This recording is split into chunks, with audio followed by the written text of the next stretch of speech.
Yeah, the sweat situation is amazing because they try to keep his weight down. And when I was there, somebody was telling me a story about how they got a dietitian for him. Well, when the dietitian would make his meal when he was going home in the off season, they'd make the meal for him, and then he'd take like 7 Gatorades with him full of sugar. And so he was eating the good meal and drinking all the sugar.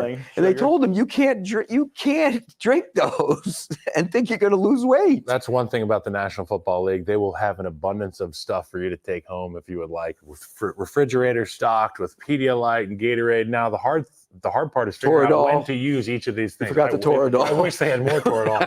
But in these fridges, you got just bottles of sugar and salt solution. And if you're not using them at the right time, it can counteract the whole process. So for a guy like Sweat going home with 8 Gatorades, I can they told him you can't have that. It would be a problem.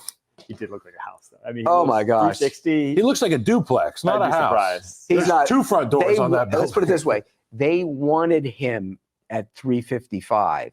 So he hasn't got to the want to number. I can tell you that. It's just like Vita Vea last year. Yeah. Vita Vea was 400 pounds at one point last year. Man, to be like fat for your job, but then to be too fat is incredible. Like that always. Like Trent Brown. Well, yeah, it's like, fat's your job, but just not that. Well, because it wears you down. You know that it wears you down, and your body just gets beat up. I got fat one year, 2 years I was fat, and it was after lower body injuries. And it's just like you can't train, you can't run the same way that you were. Practice was really the conditioning. You condition through hard practice. I wasn't able to practice all the time. I got fat, my technique went downhill, and I wasn't able to play as hard. Here's another thing about that is, and I've always said this, these guys around here know, I call it fat ball season instead of football season. And because no matter what happens, the fans all get fat, the coaches, they all eat, but the offensive linemen have to weigh in. And so when they start this, everybody has to weigh in, but when they start the season, the offensive linemen come back, they're looking in shape and they got a certain weight they have to make.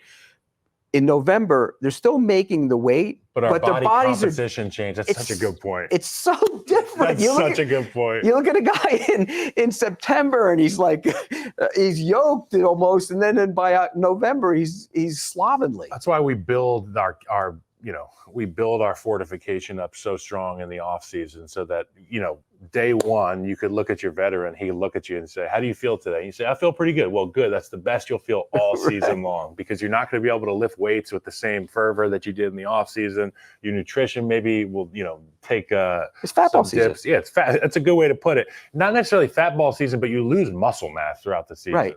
And if you're going to keep the same weight and you lose muscle mass, what are you gaining? You're getting fat. Getting some fat. Yeah.